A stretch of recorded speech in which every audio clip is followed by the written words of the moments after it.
Le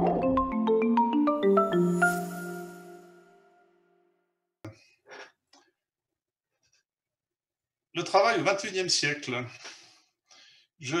Bonjour à tous les internautes qui nous suivent. Le déroulé de cette table ronde est assez simple.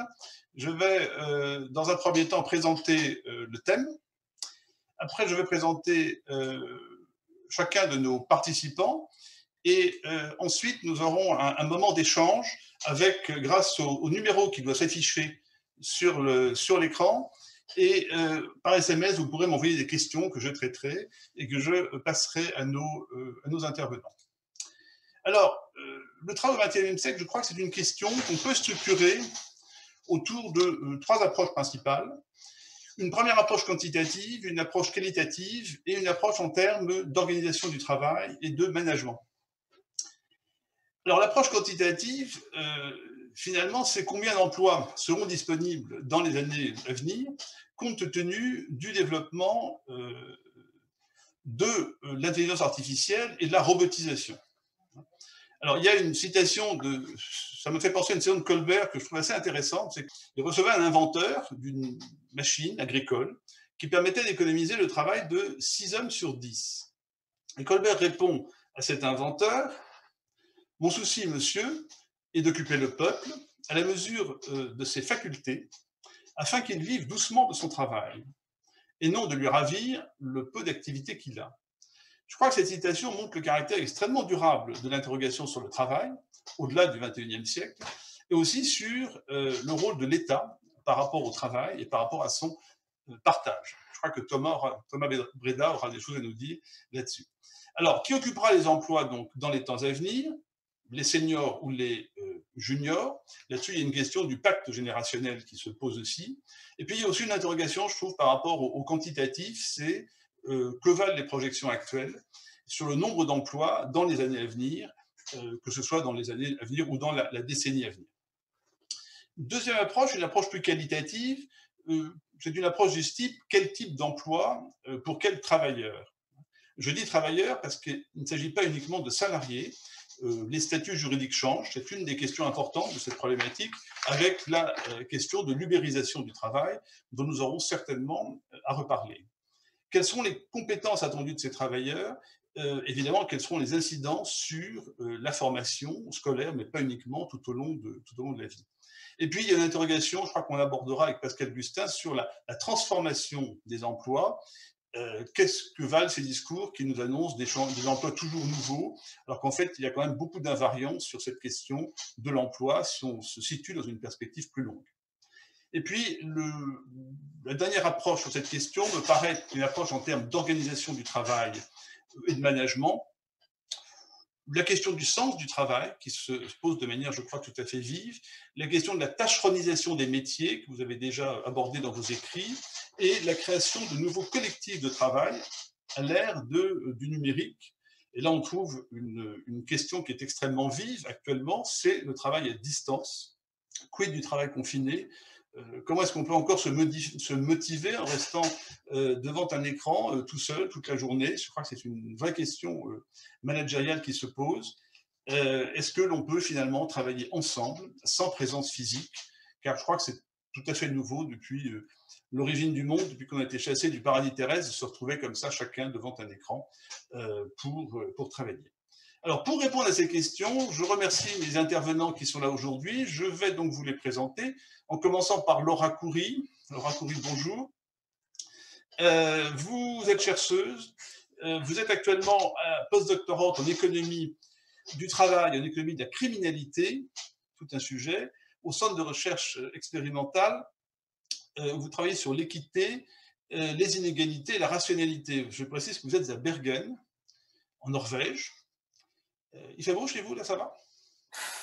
Pas tellement, non, c'est plutôt la pluie et le noir. D'accord. Bon, ce qui ne vous empêche pas de faire des choses intéressantes.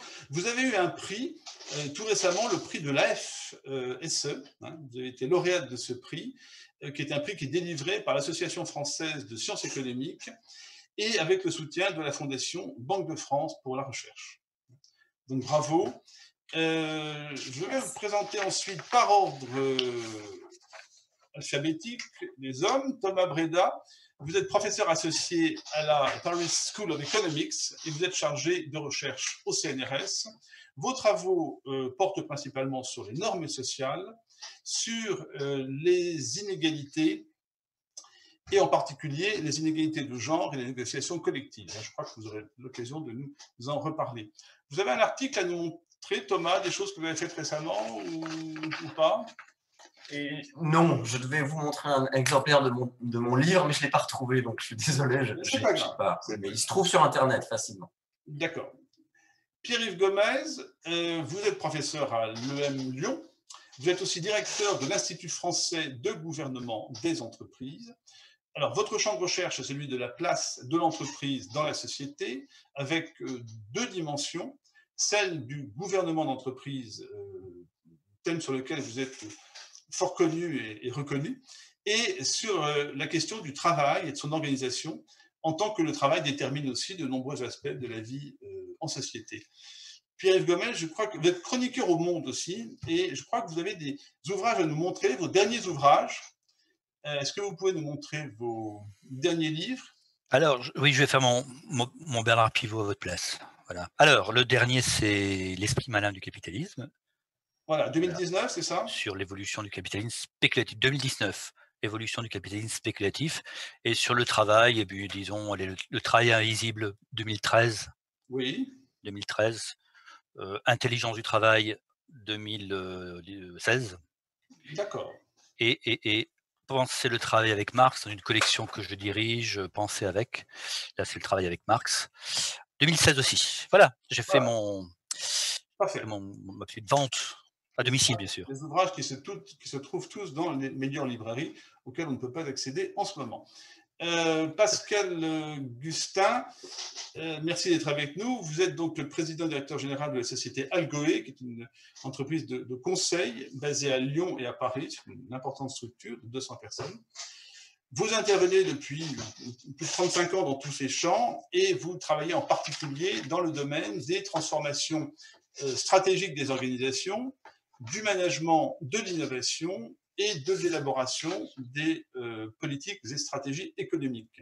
Vous intervenez aussi en tant que professeur dans différents établissements et votre interrogation porte particulièrement sur l'évolution du travail et ce que vous appelez la tâcheronisation des tâches à l'ère du numérique. Je crois qu'on aura l'occasion d'en reparler.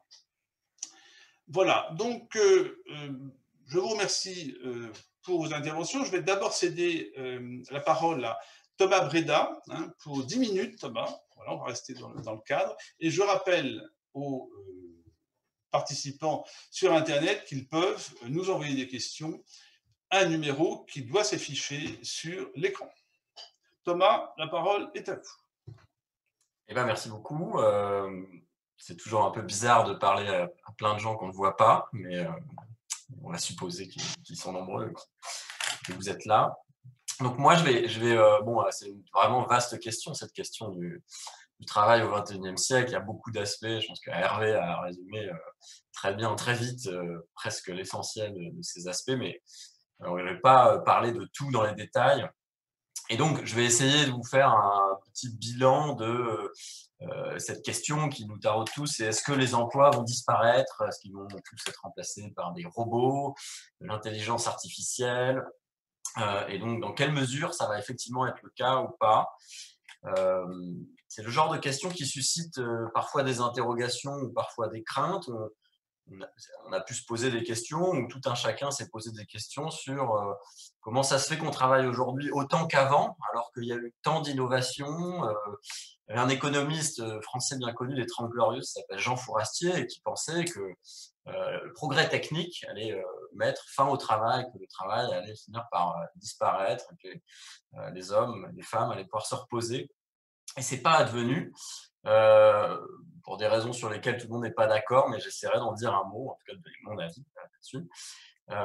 Et puis aujourd'hui, on se pose plutôt la question avec un peu de peur, c'est-à-dire est-ce que les emplois futurs vont disparaître à cause des robots, et comment on va faire alors si on n'a plus de travail?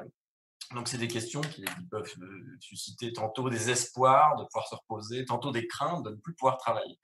Voilà. Mais alors, qu'est-ce qu'il en est aujourd'hui avec le progrès technique actuel et les robots?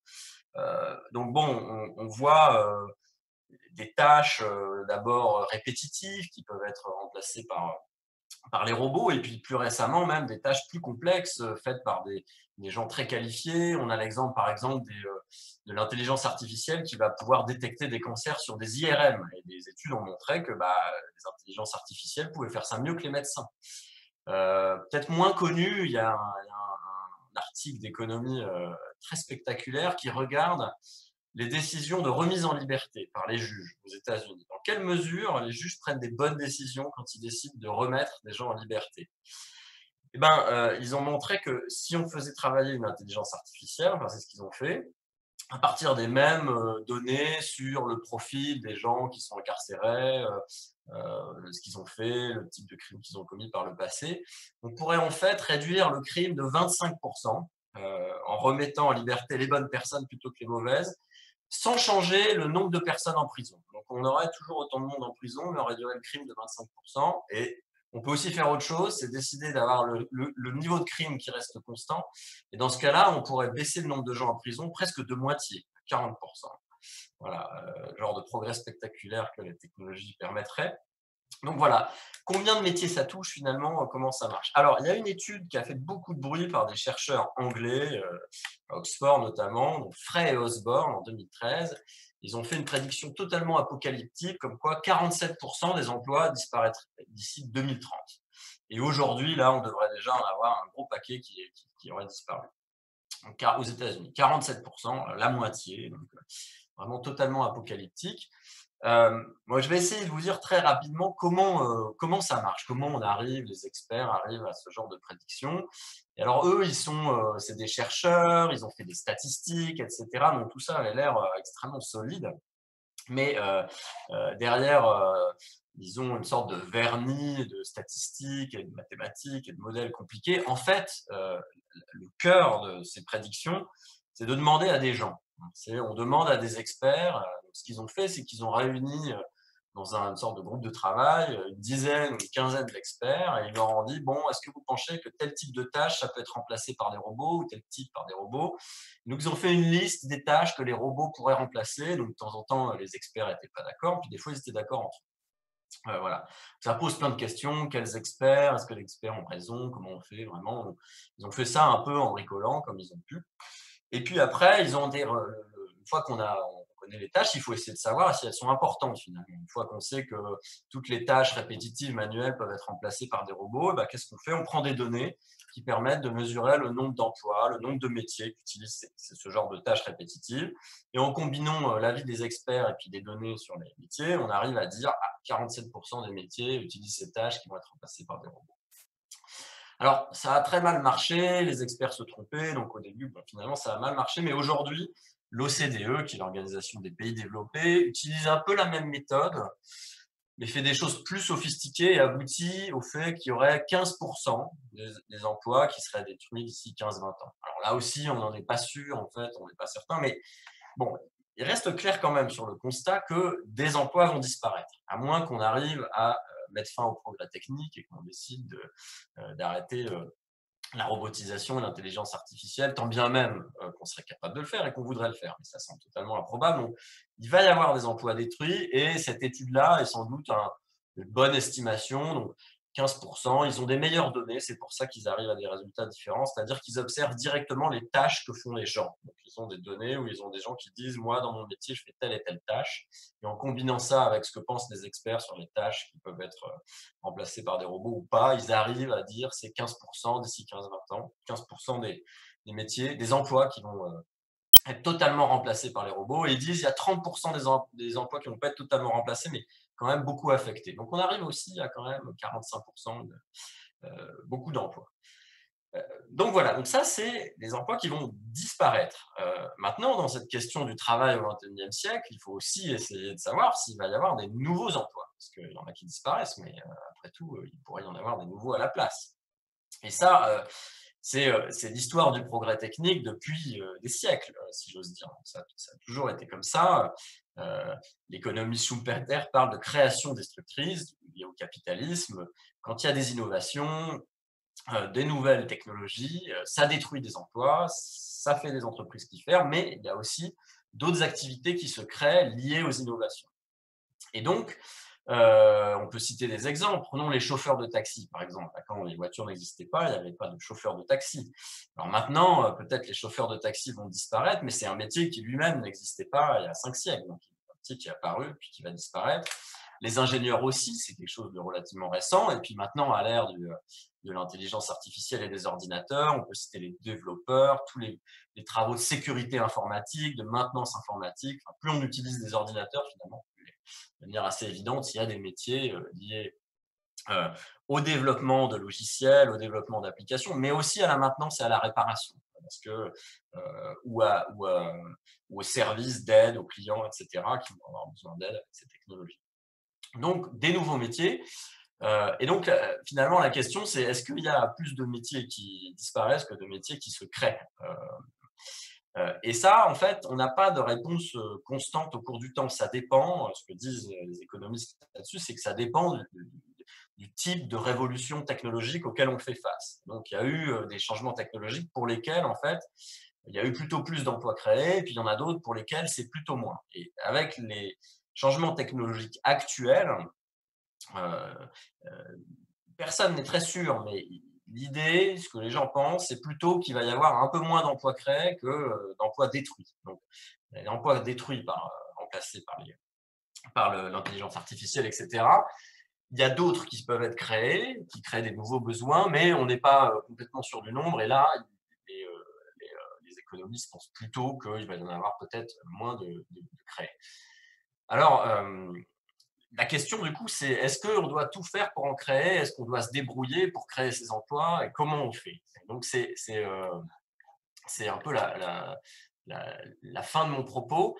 Avant d'arriver à la fin de mon propos, je vais faire une toute petite incise ou digression, mais courte, qui est qu'on a en fait aussi déjà beaucoup de connaissances. Donc là, je parle de ce qui va se passer dans le futur, mais il y a eu beaucoup de travaux pour analyser ce qui s'est passé lié à l'avènement des ordinateurs, des réseaux informatiques, d'Internet. Beaucoup de travaux ont étudié ces changements technologiques. Donc, la révolution numérique actuelle, elle commence vraiment dans les années 80 et on sait déjà beaucoup de choses.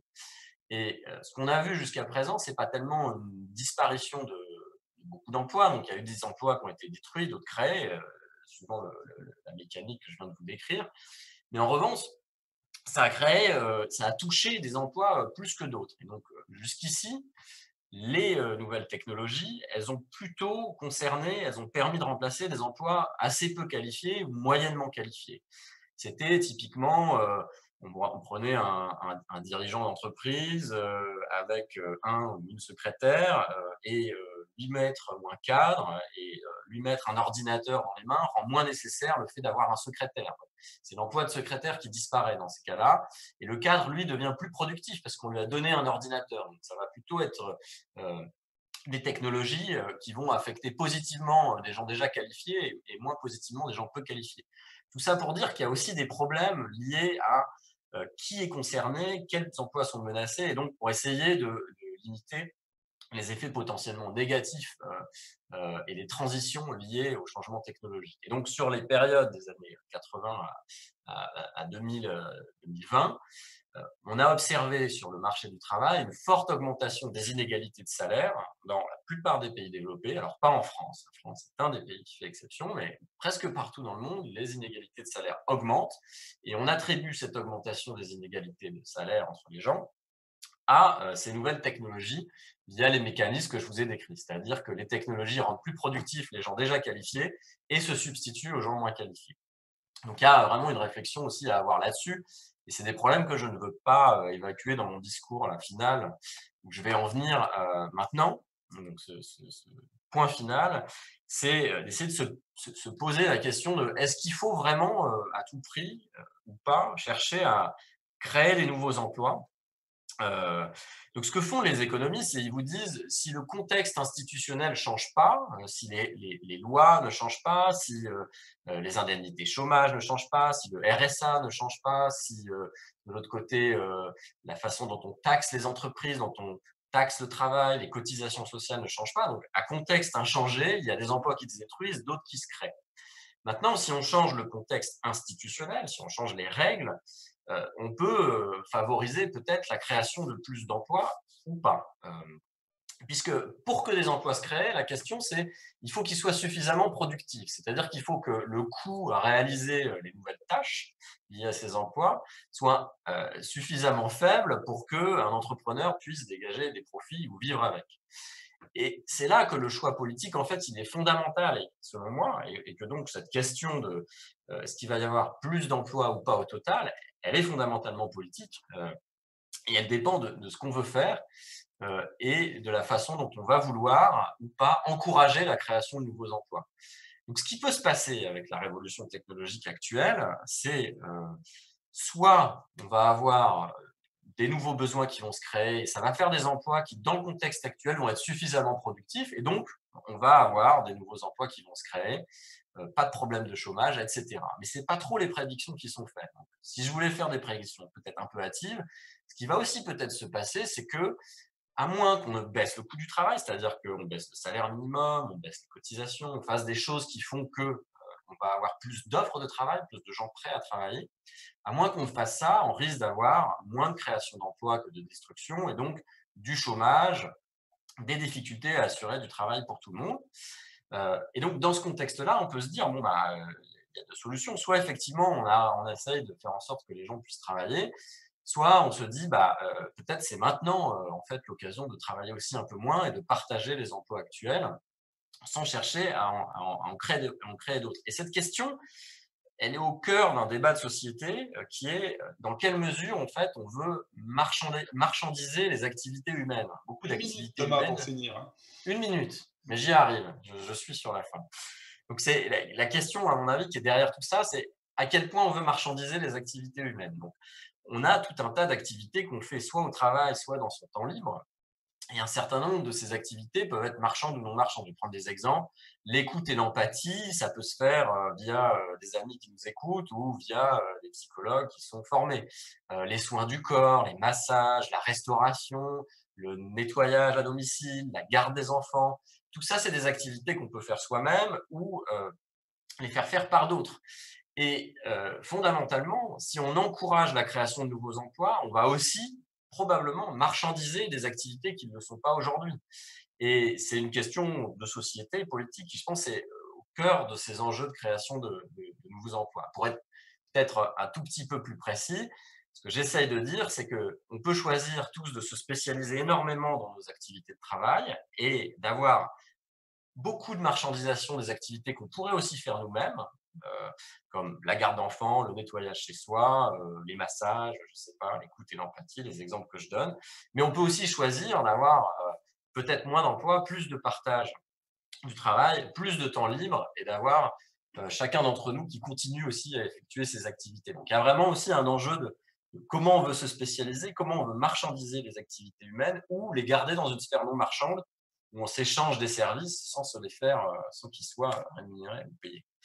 Voilà, je m'arrête là. Merci beaucoup, Thomas, pour cette intervention qui, je crois, suscite déjà un certain nombre de questions. On les regroupera ensuite. Je vais passer la parole à Laura Coury, qui va nous proposer donc sa réflexion sur le travail, entre autres dans une approche comparative entre la France et la Norvège, car elle nous parle de Bergen. Laura, la parole est à vous. Merci beaucoup. Alors, je vais juste vous présenter quelques slides. Hop là, pardon.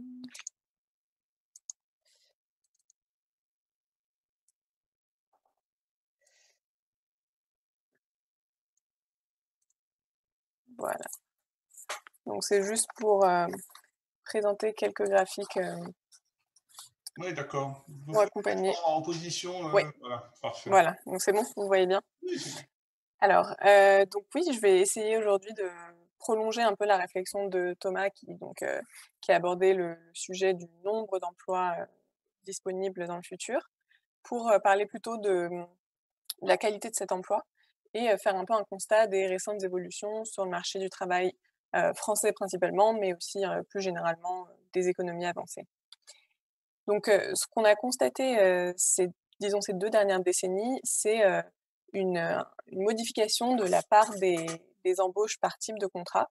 Donc si on regarde le cas de la France, on voit un développement récent des contrats très courts. Donc sur ce graphique, vous voyez, en bleu foncé, la part des embauches de CDD de moins d'1 mois dans les embauches totales.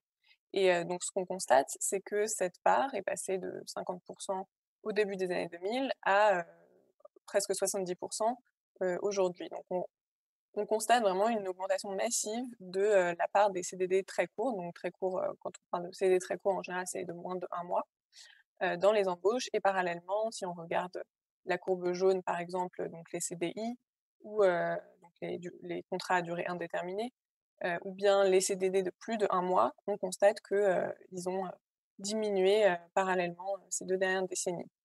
Donc c'est un constat assez frappant et donc si on s'y intéresse un peu de plus près, on regarde que c'est une évolution qui s'est principalement concentrée dans le secteur tertiaire, donc dans le secteur des services, qui s'est lui-même, beaucoup développé, ces dernières décennies. Et même, c'est un phénomène très concentré puisque, cette, évolution, tient à 80 dans 4 secteurs. Donc, par exemple, le secteur de l'hébergement, la restauration, l'hébergement médico-social, voilà, des métiers comme ça.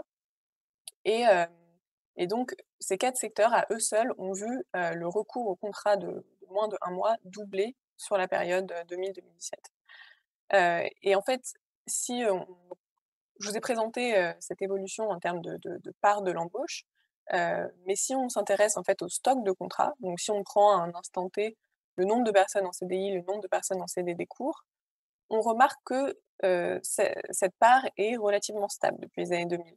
Donc en fait, si on veut comprendre un peu ces 2 évolutions, ce qu'il faut bien voir, c'est qu'on a fait face à un raccourcissement, massif de la durée des contrats. Donc pour vous donner une idée, aujourd'hui, en France, un tiers des CDD qui sont signés pour une durée de 1 jour. Donc voilà, quand on parle de raccourcissement, c'est de ça dont on parle, des contrats, même d'une journée. Et donc parallèlement à cette évolution, on a constaté aussi qu'il y avait un phénomène de réembauche chez un ancien employeur qui était de plus en plus fréquent. Donc avec des schémas où, en fait, certains employeurs auraient, comme un pool de travailleurs dans lesquels ils iraient, enfin auxquels qu'ils réembaucheraient quand ils auraient des besoins ponctuels de main-d'œuvre, et en particulier des besoins assez courts. Donc voilà, aujourd'hui, 8 embauches sur 10 en CDD de moins d'1 mois se fait chez un ancien employeur. Donc ça crée des parcours, très fragmentés avec, des allers-retours réguliers vers le chômage et des retours vers l'ancien employeur. Si on veut faire une comparaison rapide avec, d'autres pays, on constate que selon les statistiques d'Eurostat, la France serait le premier pays utilisateur de contrats de moins de 1 mois en Europe. Donc ça, on dirait que c'est un phénomène particulièrement français.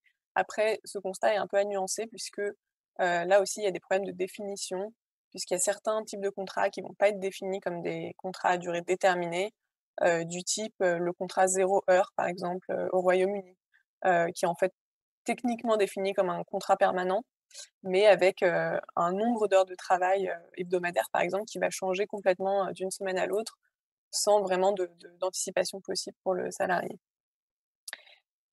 Donc quand on fait ce constat, évidemment, on s'interroge sur les causes possibles de cette évolution. Et donc la première chose, c'est que le fait qu'on observe que cette, évolution s'est principalement concentrée dans certains secteurs, amène à penser que les causes, proviennent de ces secteurs-là en particulier. Donc par exemple, on peut imaginer que, la demande dans ces secteurs est particulièrement volatile. Donc les besoins en termes de main-d'œuvre vont varier et peut-être de plus en plus, plus qu'avant. Et donc pour faire face à ces variations, les employeurs vont avoir recours aux contrats, de plus en plus courts. De la même manière, quand on interroge en fait les employeurs, on constate aussi que dans certains cas, il y a eu des conditions de travail qui ont été rendues plus difficiles. Donc par exemple, quand on pense au secteur de l'hébergement médico-social, donc par exemple les personnes qui travaillent dans les EHPAD, avec voilà, une diminution des budgets et pour des services qui sont, de plus en plus indispensables. Hem et donc à cause de ça, il y a eu de plus en plus d'absences pour congé maladie qui devaient être remplacées et donc potentiellement plus de recours au CDD court. Hem, une deuxième piste, de cause possible, ce serait la flexibilisation du marché du travail. puisqu'on a constaté que pendant cette même période, il y a eu plusieurs réformes qui ont voilà, flexibilisé le recours au CDD, et en particulier au CDD court, voilà, sur lesquels on pourra peut-être revenir dans la discussion. Et une troisième cause possible, ce serait alors là, ce serait un simple effet statistique puisque, sur la même période, il y a eu un grand plan de lutte contre la fraude et contre le travail, non déclaré, qui aurait abouti à, plus de travail déclaré, mais donc là, ce serait un simple jeu statistique. Hem, donc maintenant si, on peut se focaliser sur une cause possible, sur laquelle, j'ai un peu travaillé et donc sur laquelle j'ai peut-être un peu plus d'expertise, ce serait le cas de l'assurance chômage. Alors, il a été parfois, entre guillemets, «reproché» à l'assurance chômage d'avoir d'inciter au recours, aux contrats courts puisque en fait, il y a beaucoup de dispositifs qui ont été créés assez récemment pour, protéger, davantage les travailleurs et les inciter davantage à reprendre un emploi, même pour des durées très courtes. Et donc, on peut imaginer qu'il y a eu des effets pervers de ces dispositifs qui ont, bah, du coup entraîné, qui ont donné plus d'attractivité à ces emplois très courts. Donc je ne vais pas rentrer trop dans les détails techniques, mais on peut penser par exemple, à la possibilité de cumuler des allocations chômage avec un salaire. Donc ça, c'est quelque chose qui a été assoupli, ces dernières années et qui du coup peut encourager, de voilà, peu les chômeurs peuvent se dire: «Bon bah, je vais prendre ce contrat même si c'est pour quelques heures, même si c'est pour pas longtemps, puisque, je peux continuer à toucher mes allocations chômage et mon salaire en même temps». Hem, une autre source possible, c'est, ce qu'on a étudié avec des co-auteurs dans un récent papier. En fait, on s'intéresse aux critères d'éligibilité à l'assurance chômage et donc au nombre de mois qu'il est nécessaire d'avoir travaillé dans le passé pour être éligible à l'assurance chômage. Et en fait, on constate que quand on, assouplit ce critère, donc quand on réduit le nombre de mois nécessaires, ça va augmenter l'attractivité des contrats courts et on constate en fait qu'il y a une augmentation du nombre relatif de contrats courts suite à ce changement. Donc voilà, c'est aussi une des sources possibles. Hem et voilà, donc maintenant je vais brièvement évoquer les conséquences de cette évolution. Alors évidemment, il y a déjà des conséquences, sur la situation professionnelle, donc par définition plus précaire quand on a ces contrats très courts. Donc on fait en quelque sorte, on fait un peu peser le risque et l'incertitude sur le salarié sans qu'il soit forcément compensé, bien au contraire puisque, des études ont montré que souvent ces salariés, même, à qualification et compétences égales, allaient toucher des salaires moins élevés lorsqu'ils étaient en contrat court contre, voilà, des salariés équivalents en contrat permanent. Ils ont aussi moins, d'accès à beaucoup de bénéfices qui tiennent à, voilà, à l'appartenance à une entreprise comme, l'accès à la formation professionnelle, par exemple. Il y a aussi beaucoup de conséquences potentielles, même hors du marché du travail. Voilà, il y a aussi eu des études, notamment d'économistes français qui ont montré que, ça pouvait, donc plus de précarisation pouvait ralentir, la cohabitation avec le partenaire et l'âge auquel on a un premier enfant, décroître la fertilité, donc le nombre d'enfants total et évidemment donc restreindre l'accès au crédit bancaire et au logement. Voilà, il y a oh pardon, toutes sortes de conséquences. Désolée pour cet incident technique, au-delà même du marché du travail. Donc, pour conclure un peu sur la description de ces tendances, je vais m'intéresser à une comparaison entre la Norvège et la France, parce qu'effectivement, c'est aujourd'hui le pays où je vis et où je travaille. Hem, donc et aussi particulièrement parce que la Norvège et les pays scandinaves en général sont souvent pris en exemple, en ce qui concerne le marché du travail, la protection sociale.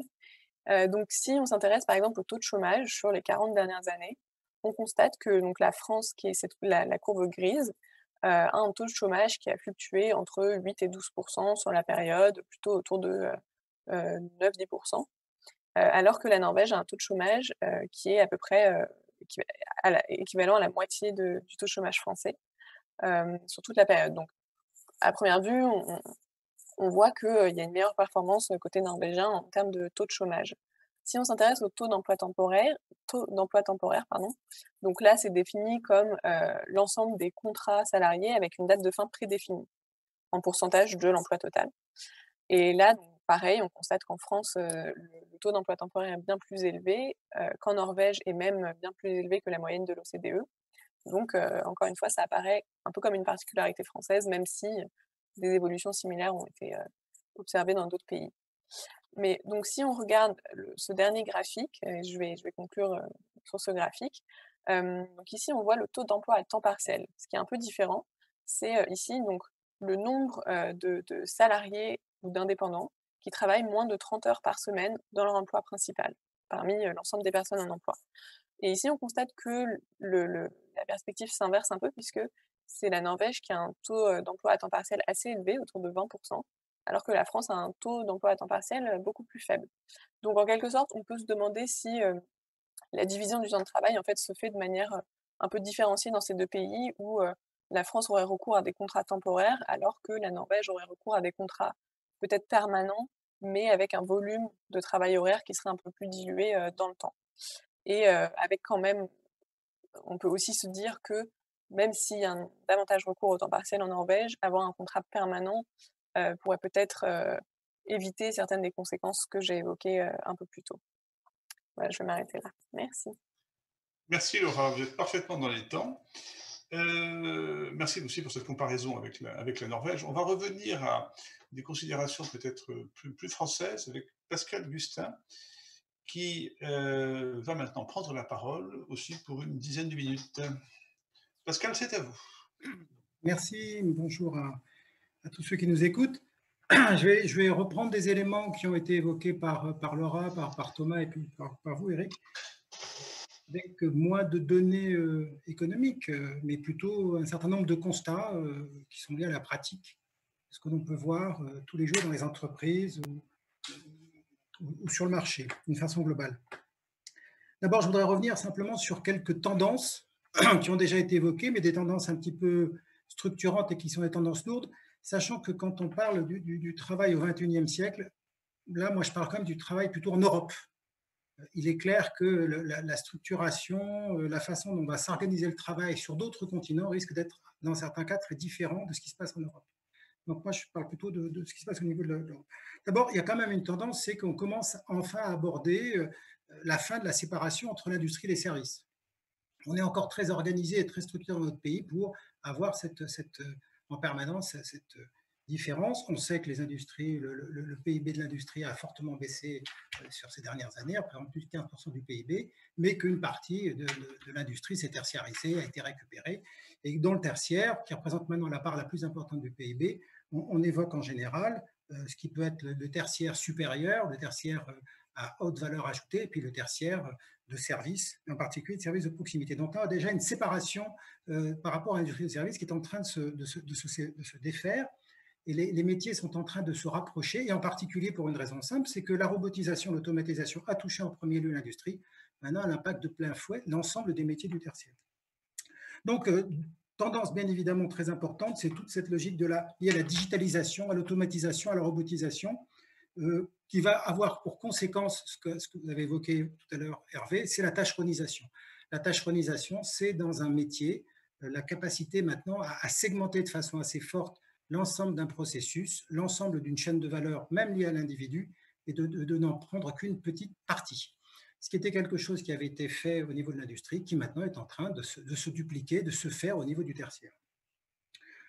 Le troisième élément, c'est l'élément fort, c'est bien évidemment cette montée de ce qu'on va appeler le télétravail. Le télétravail, ce n'est pas le travail chez soi, c'est le travail en dehors de l'entreprise.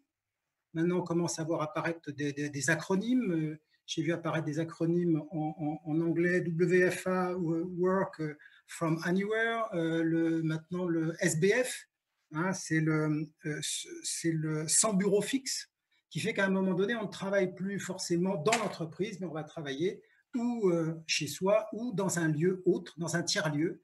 Et à ce moment-là, c'est généré par la capacité à digitaliser l'ensemble de ces éléments-là, qui font qu'on s'éloigne par rapport à ça de l'entreprise. Donc, je rappelle d'ailleurs qu'au XIXe siècle, le fait de travailler chez soi et d'amener du travail chez soi, c'était quelque chose qui existait dans l'industrie. À Lyon, les canuts, ils faisaient déjà, ils travaillaient chez eux, ils travaillaient, c'était un travail, et ils apportaient le résultat de leur travail à l'entreprise en tant que telle. Un dernier élément par rapport à ça qui est le lien et l'attachement, le rapport à la valeur travail. Le rapport au travail est en train de changer de façon très importante et la notion qu'on pouvait avoir au XXe siècle, qui était vraiment l'accomplissement au travers du travail, c'est quelque chose qui est en train de changer de façon très forte au niveau sociétal et qui fait que le rapport au travail est en train de changer de façon très importante. On a, par rapport à ça, dans l'évolution aussi de ce télétravail et dans le lien par rapport à l'automatisation et l'apparition du fait qu'on dit les travailleurs cherchent à s'éloigner de l'entreprise pour être moins dans la logique du contrôle. Ne l'oublions pas, la numérisation et le télétravail sont des lieux où l'expression du digital va être le plus forte en matière de contrôle. Il n'y a rien de plus facile que de contrôler un télétravailleur. C'est même plus facile que de le contrôler quand il est en entreprise. Donc voilà, ça, ce sont les tendances. Toutes ces tendances, qu'est-ce qu'elles vont avoir comme impact et comme conséquence si on prend la dimension des salariés, de l'entreprise, et puis j'aurais voulu dire un petit mot sur éventuellement les syndicats et corps intermédiaires. Sur les individus, d'abord, il y a quelque chose qui est très fort, c'est la diminution de ce qu'on appelle l'affectio societatis. Plus aucun jeune n'envisage maintenant de faire une carrière dans la même structure tout au long, ou d'envisager d'avoir un ou deux parcours professionnels au long de son parcours. Maintenant, c'est au contraire une logique qui se situe dans des horizons de 2 à 3 ans avec des capacités à tourner rapidement. Donc ce lien par rapport à l'entreprise s'atténue de façon très forte par des aspects sociaux, mais aussi par des aspects volonté de changer. Il y a une attirance. Une partie de la population est très fortement attirée justement par ce télétravail, de ce fait, en disant je crée un lien un peu moins fort et je crée une séparation plus forte. Je vous rappelle qu'il y a un an, on discutait beaucoup de la difficulté d'arriver à faire un lien, une séparation forte entre la vie privée et la vie professionnelle. Le télétravail, quand il est à domicile, va plutôt une tendance inverse et on entend moins des discours de ce côté-là.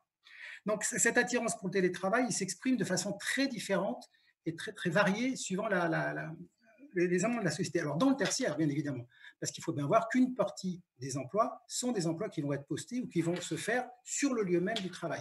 Ce qui veut dire quand même que le télétravail ne va concerner que 40-50% au maximum des emplois proprement parlés. Cette capacité à avoir des parcours différents va entraîner forcément au niveau des salariés une augmentation de la mobilité professionnelle. Qui dit mobilité professionnelle, dit changer d'emploi, veut dire aussi à un moment donné se faire suivant deux voies différentes, que sont soit celui de l'expertise, à proprement parler, soit celui à un moment donné de changer carrément de nature et de caractéristiques des emplois. Et va se poser le problème qui va être lié à ça, qui va être celui de la professionnalisation.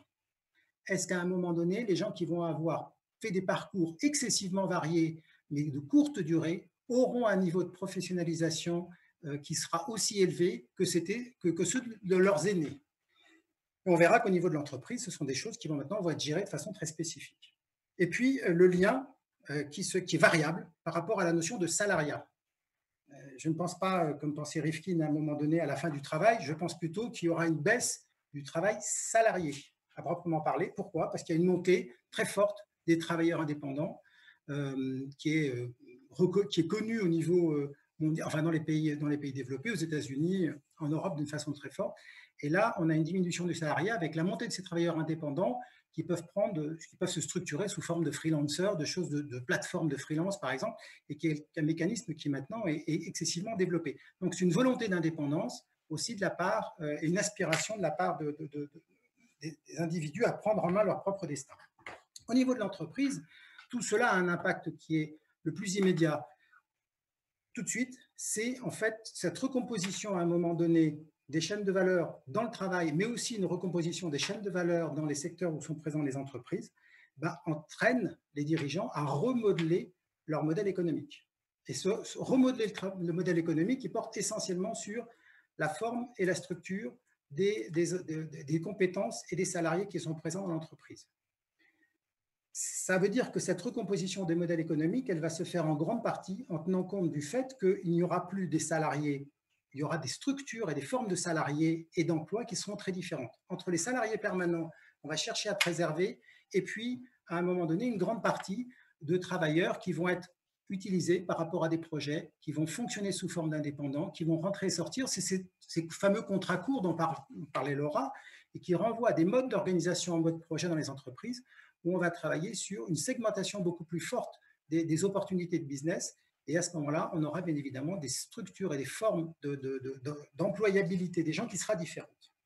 Ce qui veut dire que la politique des directions des ressources humaines va beaucoup porter sur ces aspects-là, c'est-à-dire d'un côté, chercher à avoir une tâcheronisation des tâches la plus importante possible, et là, on favorisera des turnovers excessivement élevés des salariés, et puis l'identification de compétences clés sur lesquelles il faudra au contraire chercher à retenir et à attirer ces salariés.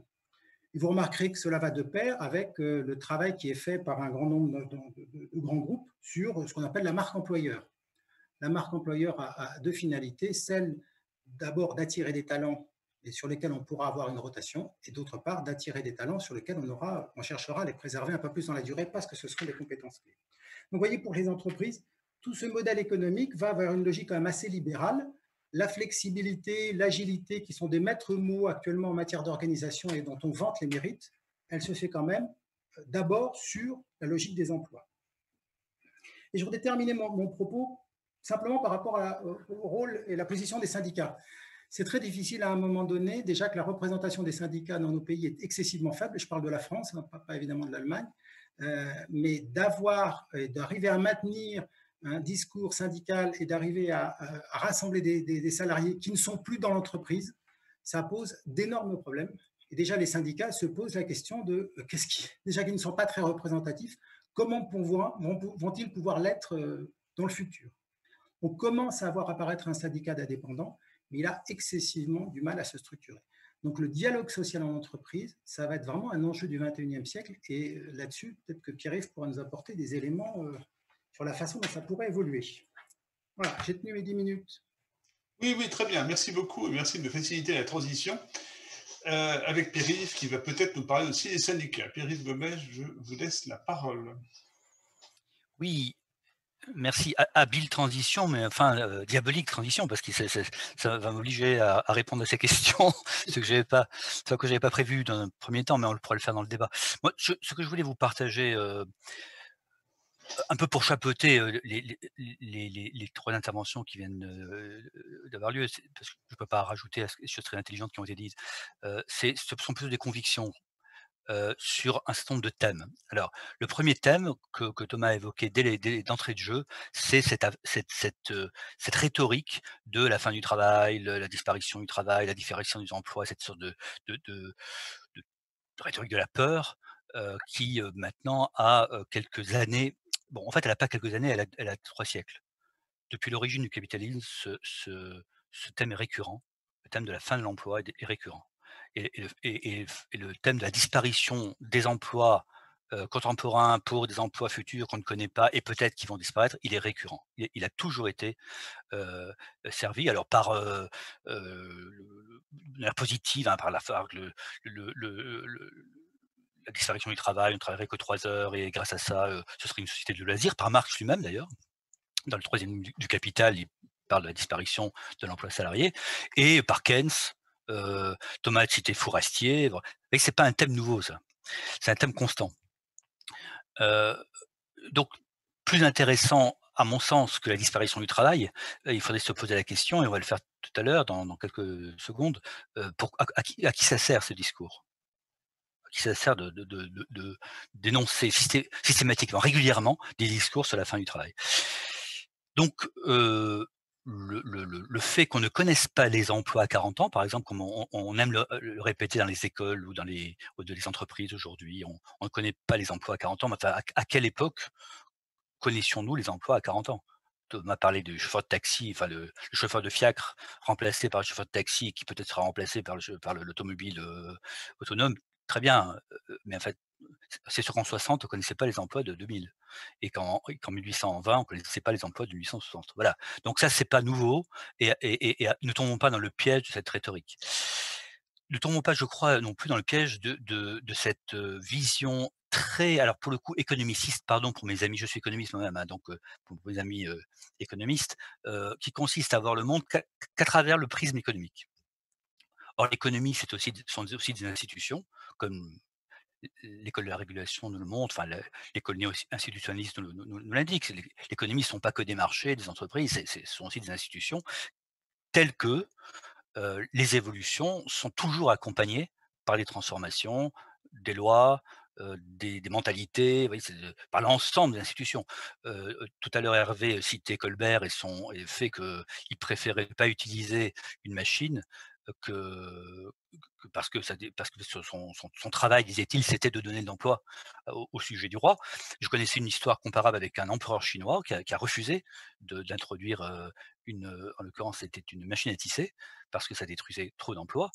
Et de tout temps, évidemment, les institutions ont régulé les conséquences trop rapides des transformations technologiques et économiques. Et ça sera la même chose pour les années qui viennent. On n'imagine pas qu'en Chine, pour reprendre cet exemple, et pour nous décentrer relativement à l'Europe, à la France et à la Norvège, en Chine, où il y a à peu près 500 millions une population active de 600 millions de personnes, on n'imagine pas que on va faire disparaître 40% des emplois en 20 ans. C'est juste pas possible. Et évidemment que les institutions chinoises évolueront pour que les choses soient lissées. Donc voilà, pas de panique et ne cédons pas à ce discours de la panique.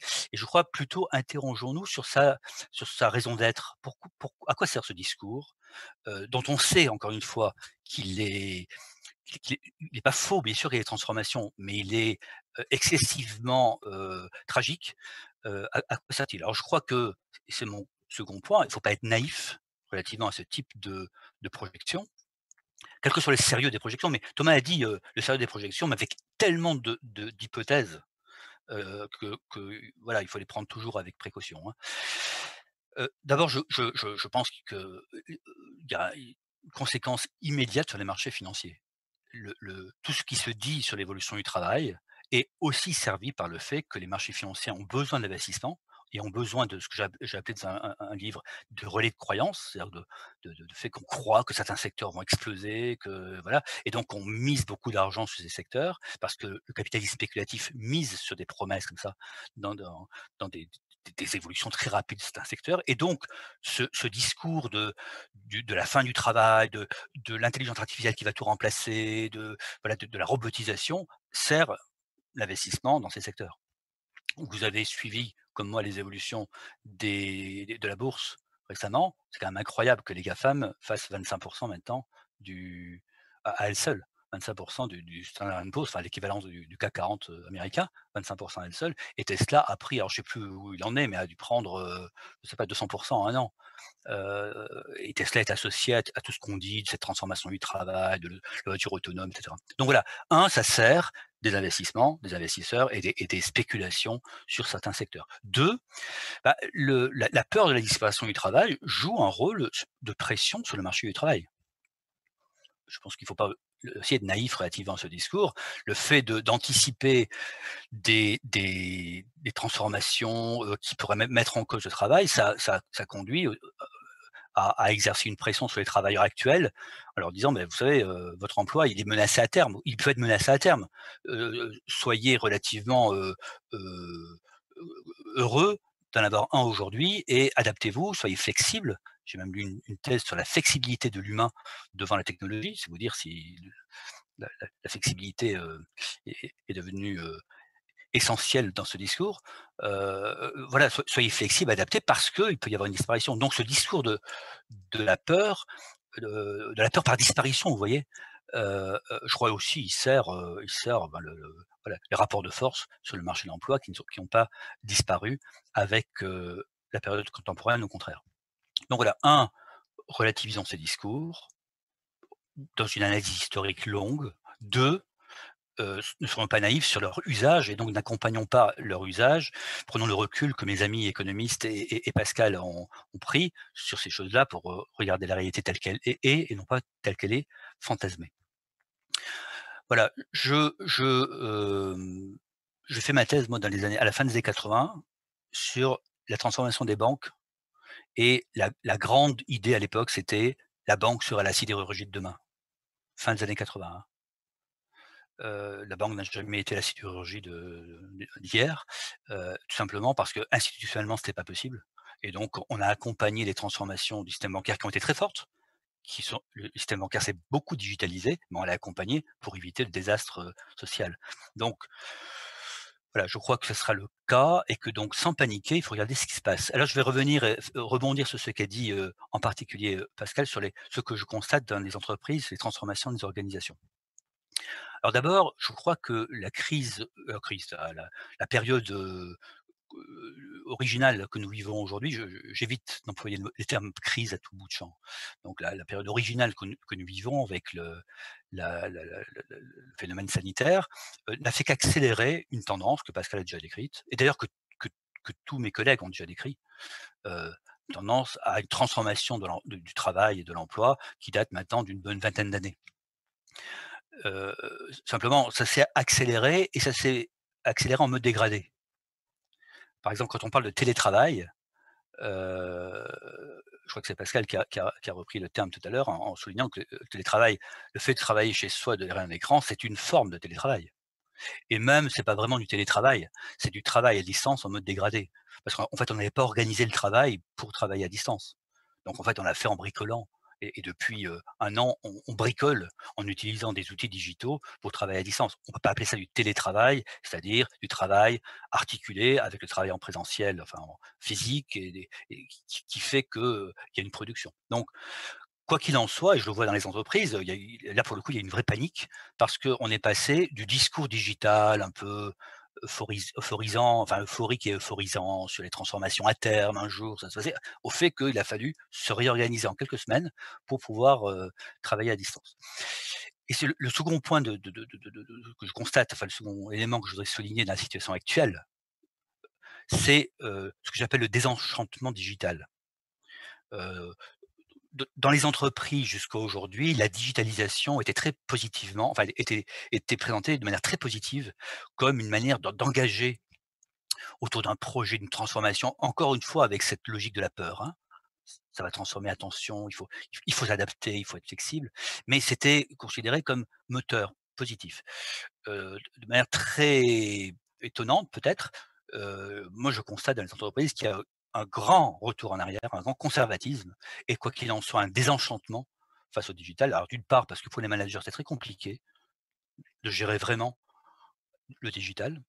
Une chose est de faire des investissements digital, une autre est de manager sous cette forme. C'est très nouveau et très compliqué. Ils ont tendance à dire: «Bah, non, il faut qu'on revienne tous en présentiel parce qu'on ne sait pas trop comment faire lorsqu'on travaille à distance», 1 et puis 2 parce que les collaborateurs eux-mêmes ont découvert l'usage du digital et il y a un sondage qu'Hervé va sans doute rappeler tout à l'heure sur le fait que on dit aujourd'hui que une majorité de Français voudraient revenir en présentiel dans les bureaux parce que, bah, on a découvert qu'évidemment, enfin ce qu'on savait pour ceux qui télétravaillaient déjà, que le télétravail est très fatigant, il est source d'énormément de stress, de grande fatigue, nerveuse et physique. Bref, on a découvert ça. Donc mon second point, c'est désenchantement digital et le digital ne va pas plus être, vous cette espèce d'aiguillon pour transformer les organisations.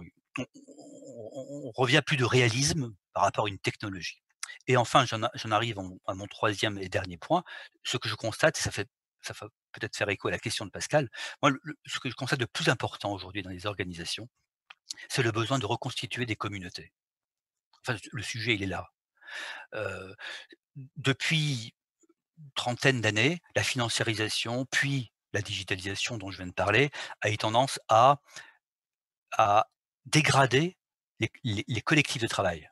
Alors on connaît tous la différence entre le travail collectif et le collectif de travail, hein. Le travail collectif, c'est le fait de travailler ensemble dans un projet commun. Le collectif de travail, c'est l'ensemble des collaborateurs qui font ressource pour le jour où j'ai besoin d'un conseil, d'un avis, mais aussi d'une aide, d'une compétence. Je sais où trouver ce pôle de ressources, donc ce qu'on appelle le collectif de travail.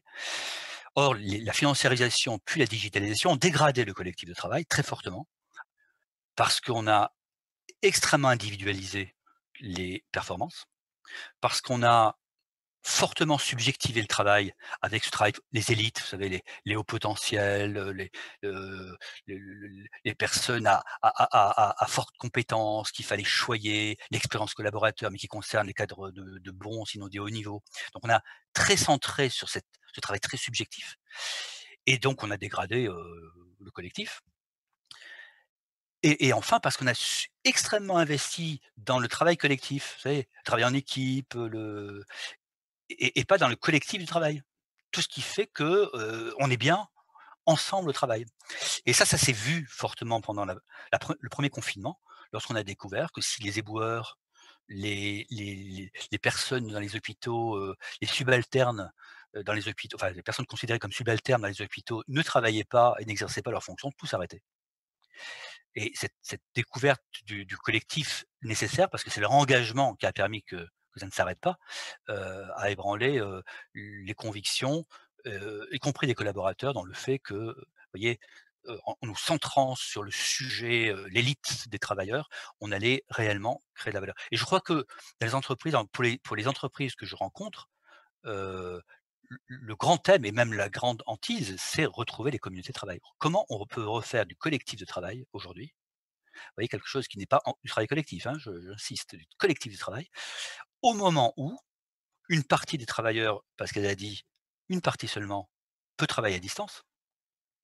Et quoi qu'on dise, même si on sera moins en télétravail, inévitablement une partie du travail se fera désormais à distance, parce qu'on a pris des habitudes, parce qu'on a vu que c'est plus pratique. Donc, comment créer du collectif lorsqu'une partie travaille à distance? Lorsqu'on a dit, il y a des inégalités, certains ne peuvent pas travailler à distance, mais leur travail a été méprisé ou en tout cas rendu invisible par voilà, une machine à performance voilà, qui les rendait peu nécessaires. Et dans un manque de sens, enfin, qui est un poncif aujourd'hui en entreprise, hein. Comment renouveler du sens après une période où, où la crise sanitaire encore une fois, n'a rien inventé, n'a fait que révéler une crise du sens que moi je voyais dans les entreprises depuis une bonne dizaine d'années, où année après année, on voyait un épuisement de ceux, ça a été dit à plusieurs reprises, qui effectivement ont récupéré beaucoup d'activités. Je ne sais plus qui a dit, je crois que c'est Pascal, je ne sais plus qui a dit, les cadres qui récupère l'activité de la secrétaire, effectivement, vous voyez? C'est Pascal, hein?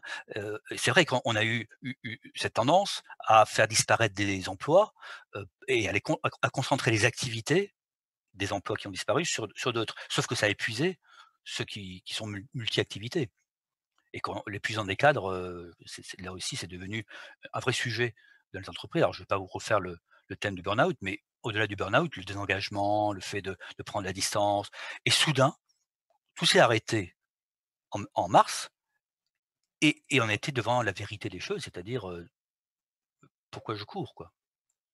Thème que je retrouve là aussi beaucoup d'entreprises. Mais comment je peux me remettre à courir?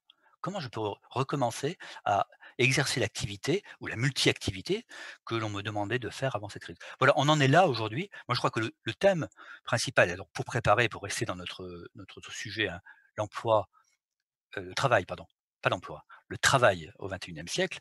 En tout cas, je ne sais pas ce que sera le travail à la fin du XXIe siècle, mais ce dont je suis certain, c'est que dans les 10 à 15 ans qui viennent, le sujet principal des organisations, ça sera de retrouver un suffisamment de ressources pour créer des communautés de travail. Vous pourriez me dire: «Mais pourquoi faut-il créer des communautés de travail?» Parce que là, c'est le stratège qui vous répondrait, mais parce que c'est une source d'avantage c'est la première source d'avantage concurrentiel pour une entreprise. Le travail en lui-même est imitable, mais la communauté de travail, elle est inimitable, elle est propre à chaque entreprise. Si une entreprise perd sa communauté de travail, elle perd la capacité à créer de la valeur à partir de ses ressources originales. Donc ça, c'est la grande redécouverte, à mon sens, des mois qui viennent, et ça sera l'enjeu alors vous voyez, je ne me projette pas à la fin du XXIe siècle, mais en tout cas de la décennie qui vient. Voilà ce que je pouvais vous partager sur ce thème, très vaste évidemment, du travail au XXIe siècle. Merci Pierre-Yves pour cette ouverture. Oui, en effet, vous avez évoqué un sondage qui a été fait auprès des Français. On leur demandait s'ils souhaitaient télétravailler davantage.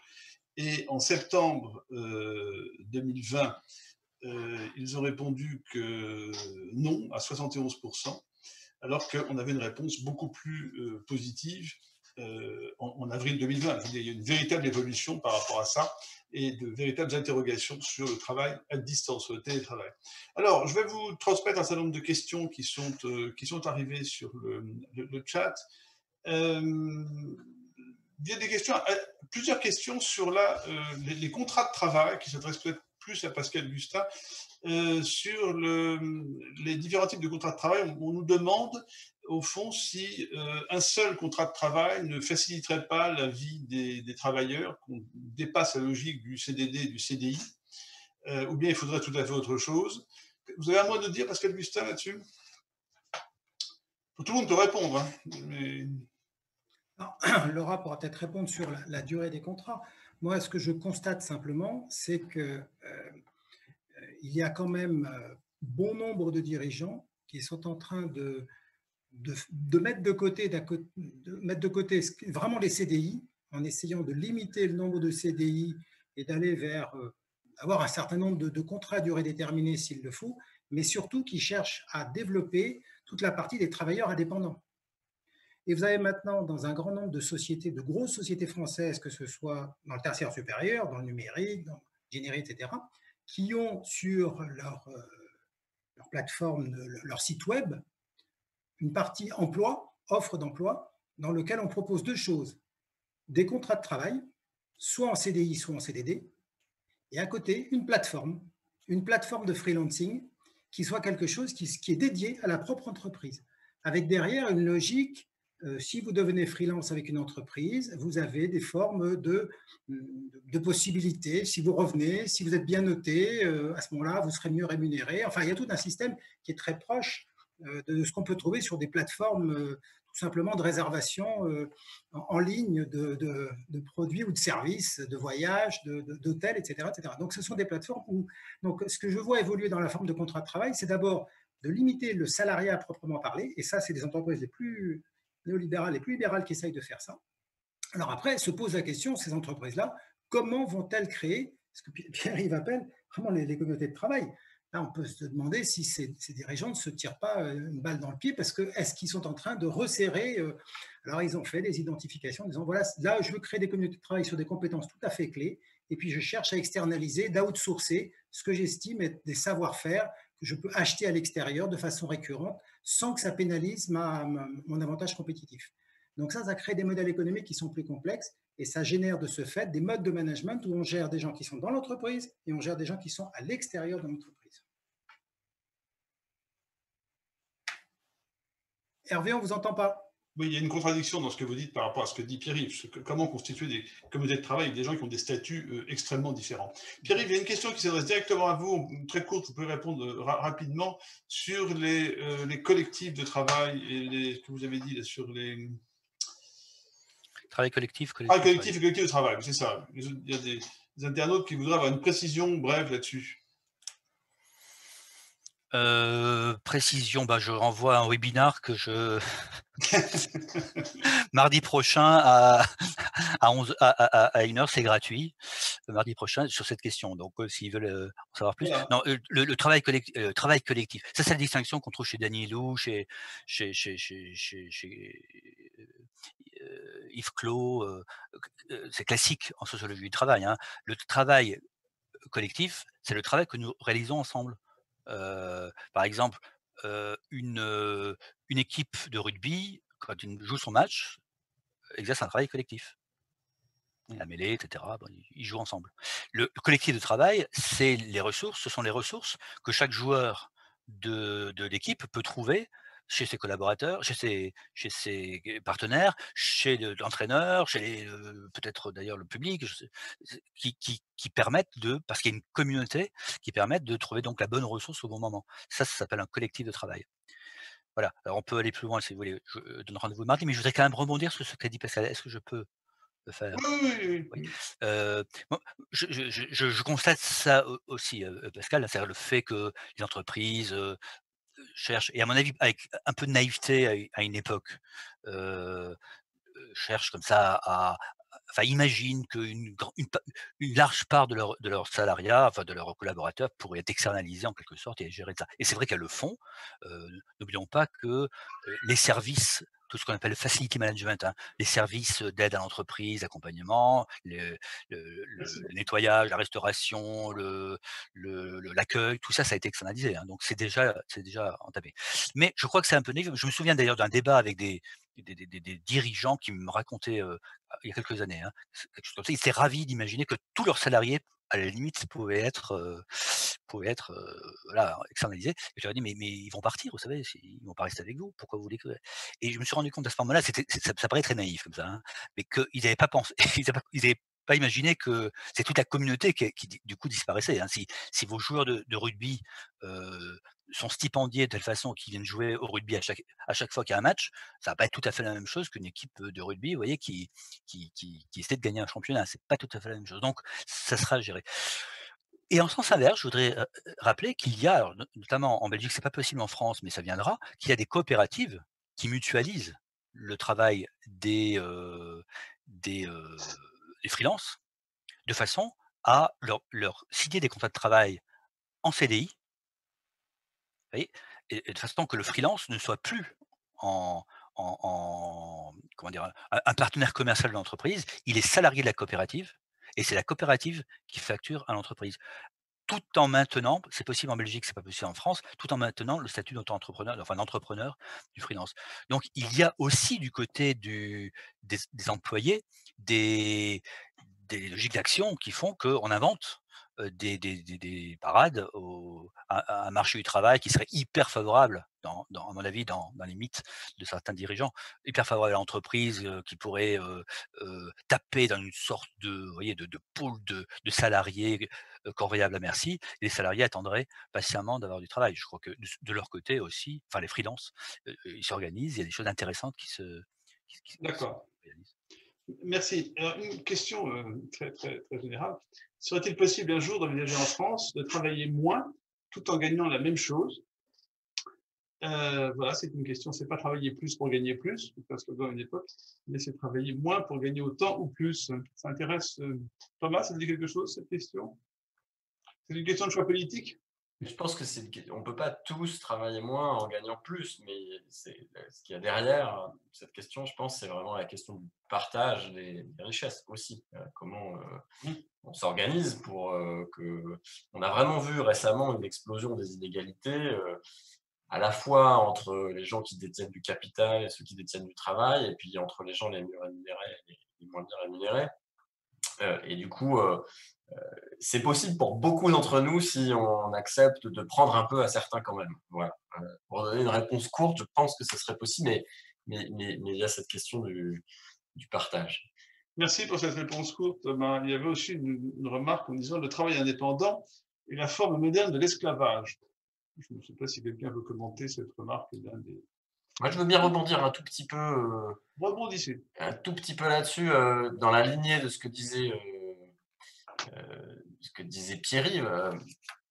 Donc, oui, c'est vu à la fois comme ça, mais par d'autres, c'est vu comme la liberté, l'absence de patron, on est à son compte, on peut faire ce qu'on veut. Et donc, on n'en a pas énormément parlé finalement, nous tous, on a un peu évoqué le sujet, mais c'est un énorme sujet aussi de conception de politique publique du futur, de comment faire pour les travailleurs des plateformes. Ce qu'on appelle les travailleurs des plateformes, c'est Uber, Deliveroo, etc. Et tous les freelances, comment faire pour à la fois permettre à ces gens d'exercer leur activité tout en les protégeant et en faisant en sorte qu'ils ne soient pas totalement précaires à devoir accepter tous les boulots pour survivre. L'exemple de la précarité, c'est des plateformes comme Amazon Turk. Amazon Turk, c'est une plateforme faite par Amazon pour faire des petites tâches en ligne. On rémunère les gens à la tâche, par exemple. Ça aide beaucoup tous les grands développeurs d'intelligence artificielle. Typiquement, il y a des images où il faut décider s'il y a un chat ou pas. Pour entraîner les algorithmes d'intelligence artificielle, on demande d'abord à des humains de faire le boulot. Donc, ils prennent 1 million d'images, disent un chat, il n'y a pas de chat, il n'y a pas de chat. Et puis après, ça permet d'entraîner les machines. Donc, c'est vraiment les humains qui travaillent pour ça. On les paye à la tâche. Et ça crée énormément de précarité quand c'est pas du tout régulé. Donc, si on ne fait aucune régulation adaptée, effectivement, on est dans cette situation d'esclavagisme qui peut vite arriver. Mais après, comme disait Pierre-Yves, il il y a des solutions. Alors, Pierre, je crois que ce dont tu parlais, c'est le portage salarial. C'est une situation où, en fait, il y a des coopératives qui servent de structure pour héberger un ensemble de gens qui sont freelance et qui peuvent, du coup, travailler. Ils sont salariés par la coopérative, mais ils travaillent pour d'autres entreprises. Donc, leur activité de freelance ramène des revenus pas directement à eux, mais à la coopérative pour laquelle ils travaillent, qui leur reverse un salaire. Le grand avantage de ça, c'est que ça permet de payer les cotisations sociales et surtout ensuite d'avoir la protection sociale. Donc, c'est une des manières imaginées pour faire en sorte que les freelances aient les mêmes droits au chômage, aux retraites, etc. que les autres. D'accord. Il y La avait une question. coopérative, pardon Hervé, la coopérative, le nom m'est revenu, pardon, belge dont je parlais, hein, c'est Smart, S-M-A-R-T. Je vous invite à aller sur internet, il y a 26 000 freelancers qui sont en fait sociétaires de cette coopérative. Effectivement, alors c'est pas tout à fait le portage salarial à la française parce qu'ils sont salariés.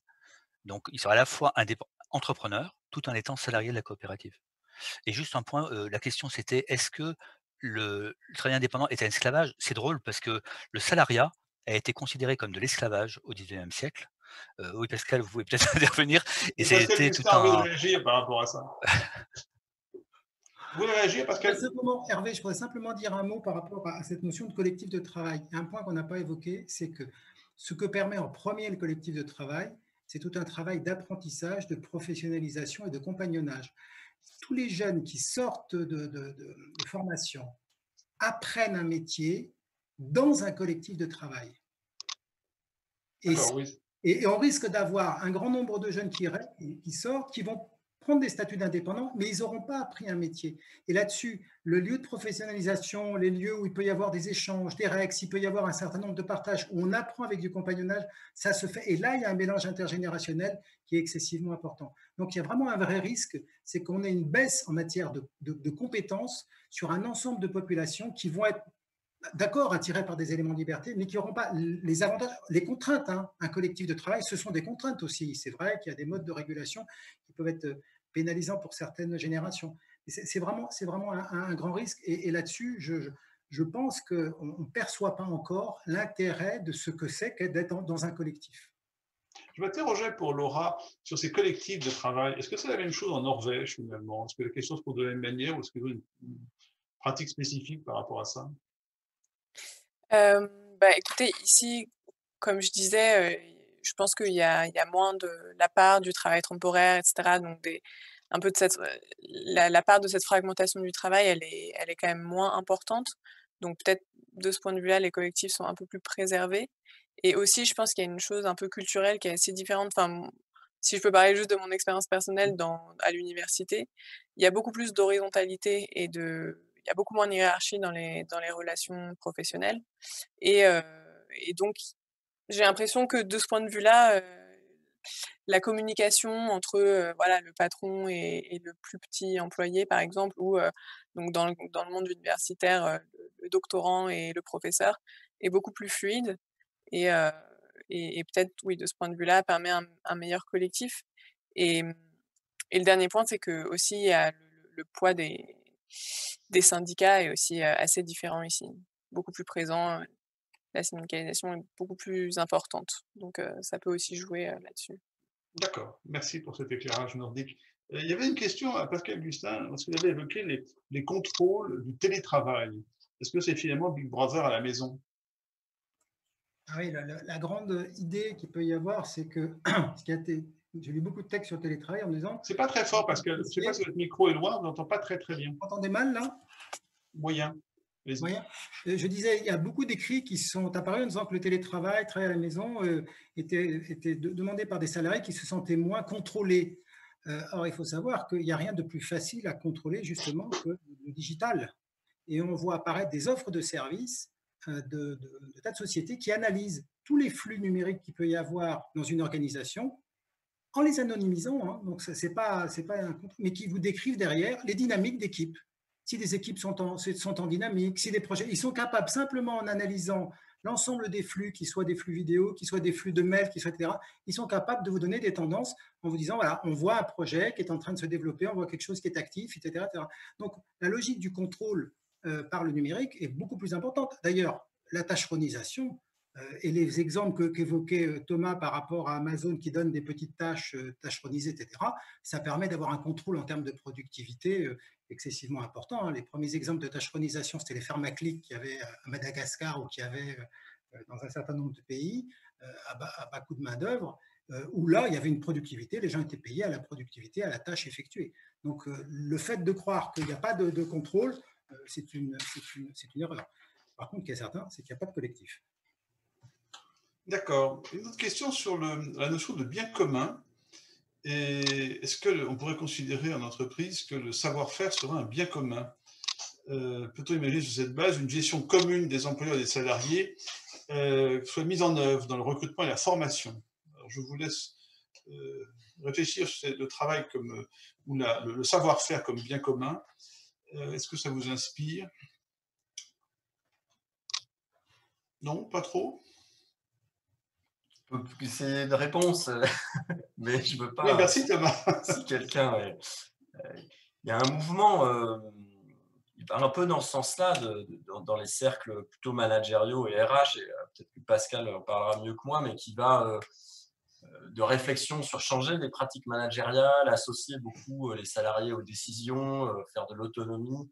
Le concept général, ça s'appelle l'holacratie. C'est un modèle où on est tous, les décisions se prennent avec des cercles concentriques dans l'entreprise et on est tous des maillons d'une chaîne globale et tout le monde participe. Et ça va un peu dans cette idée, je n'ai pas le temps de développer le concept en détail ici, mais ça va un peu dans cette idée qu'on fait circuler beaucoup d'informations à la fois du haut des hiérarchies vers le bas, mais de bas en haut, et on essaye d'avoir des processus de décision communs sur les recrutements, sur la gestion de la main-d'œuvre, sur tout, et donc des façons de fonctionner beaucoup plus horizontales. Ce qui est assez amusant, c'est pointé dans un livre très intéressant de Thomas Coutreau, c'est que toutes ces innovations viennent du management.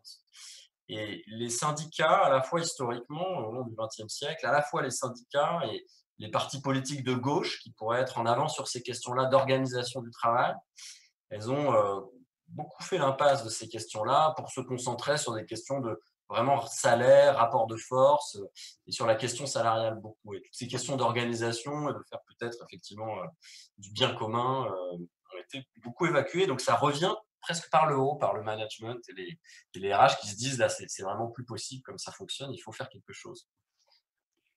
Alors, il y a plusieurs questions qui portent sur l'usage du numérique et des technologies, en disant que finalement, elles vont se développer de toutes les manières, que ce soit sur un lieu de travail ou chez soi, et ça pose un problème de formation, parce que les internautes nous disent que les formations scolaires et universitaires, finalement, de ce point de vue-là, ne sont pas satisfaisantes. Vous êtes tous un peu professeurs, ou qu'est-ce que vous avez de réponse sur cette question de la formation?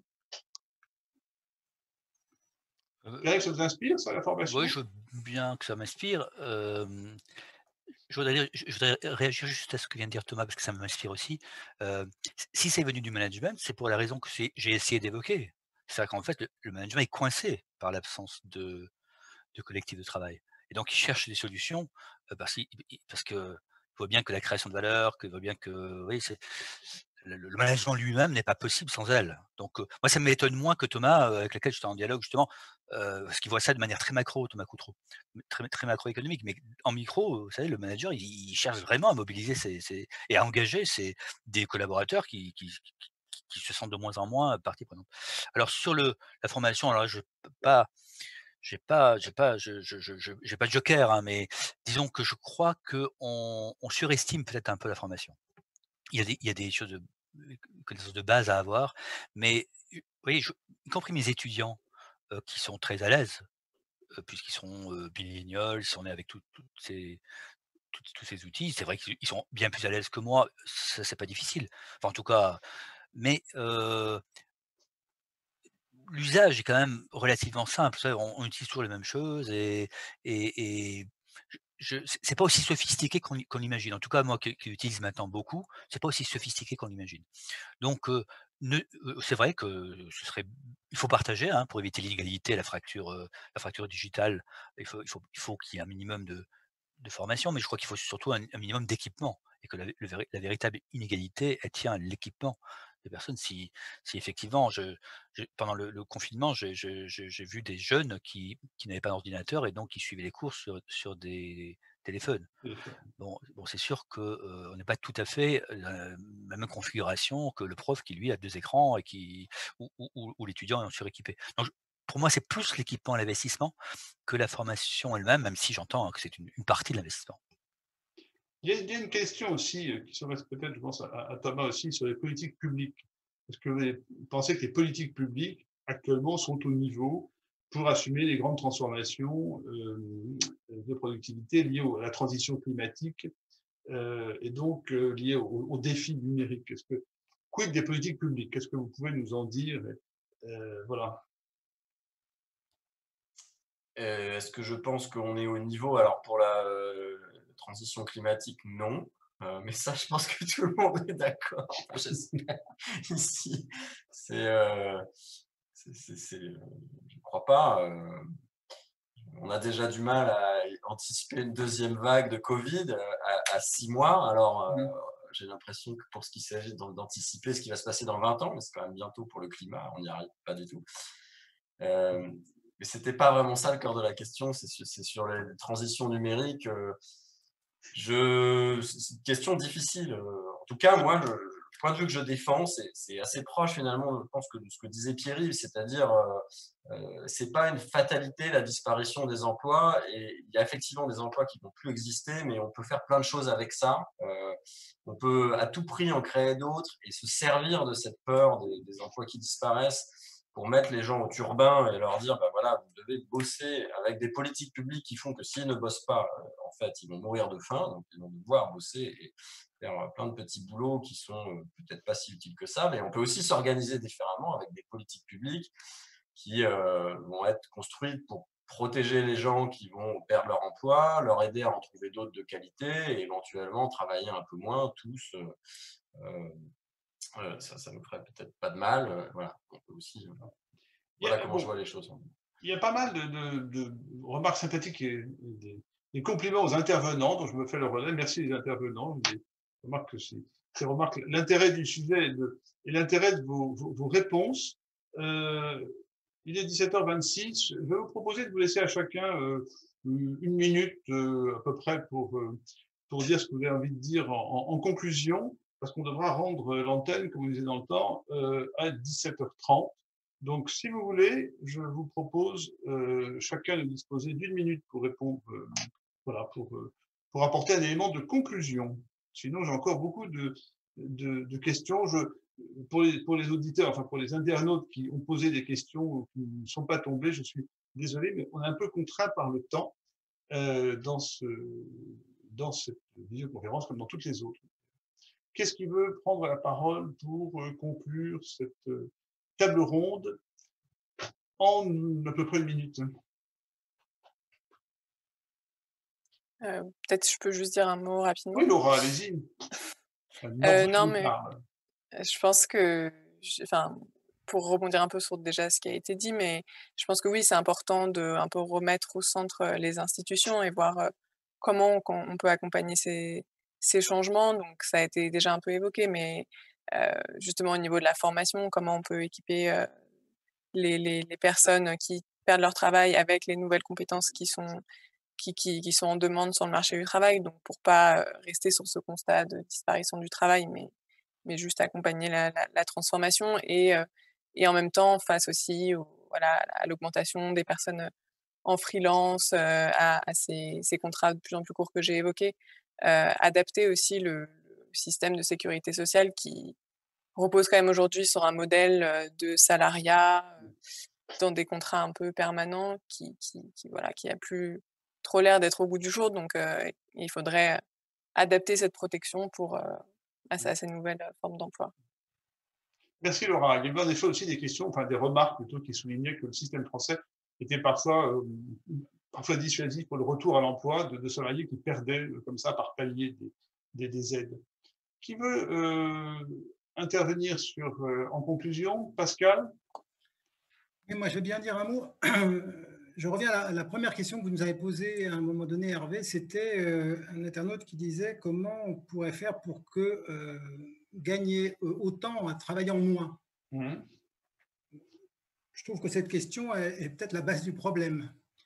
Si on considère que le travail est une occupation, n'est plus un travail à proprement parler, n'est pas quelque chose où on s'enrichit, où on apprend des autres, où on est justement dans ce qu'évoque Pierre-Yves, ce collectif de travail, je pense qu'on peut passer à côté de choses qui sont absolument importantes et c'est un peu triste. Donc je pense que par rapport à ça, il y a quand même alors j'aime pas ce terme de réenchanter le travail parce que je trouve que c'est un peu pas ce truc-là, ça fait un peu cucu, mais il y a bien quand même quelque chose. Hein. Et il y avait le désenchantement du digital qu'évoquait Pierre-Yves, mais il y a peut-être aussi un désenchantement par rapport au travail. Il faut peut-être, alors ça relève forcément du management, ça relève forcément à un moment donné des gens qui sont aux manettes à l'heure actuelle, qui ne savent pas donner du sens, donner plein de choses, mais le travail, ça peut quand même être autre chose qu'une occupation, et ce n'est pas simplement pour gagner suffisamment. C'est vrai qu'on a des sociétés, le niveau de vie est très élevé, hein. Je pense que dans d'autres pays et dans d'autres continents, on ne se pose pas ce genre de questions. Thomas, 1 minute. 1 minute, je vais finir par une anecdote. Donc, je parlais d'Amazon Turk, le site où on fait des tâches voilà, payées centime par centime. Le nom Amazon Turk, ça vient de l'histoire du Turc mécanique. Turc mécanique, c'était en 1770 une machine qui jouait aux échecs. Donc un Turc mécanique, une machine qui jouait aux échecs en 1770, qui a été présentée à je ne sais plus quelle reine, mais en tout cas, voilà, qui avait fait énormément de bruit. Et en fait, on cachait un humain à l'intérieur de la machine et c'est l'humain qui jouait parce qu'évidemment, on ne savait pas faire de machine qui jouait aux échecs en 1770. Mais voilà, tout ça pour dire que c'était un humain caché qui faisait le travail de machine et c'est le nom repris par Amazon ouvertement. Et donc, ça dénote un cynisme quand même assez profond pour les travailleurs du clic qui font des petites tâches dans un état de précarité très fort, d'avoir comme ça repris ce nom-là. Merci pour cette belle anecdote, vous voyez ça, réagir rapidement.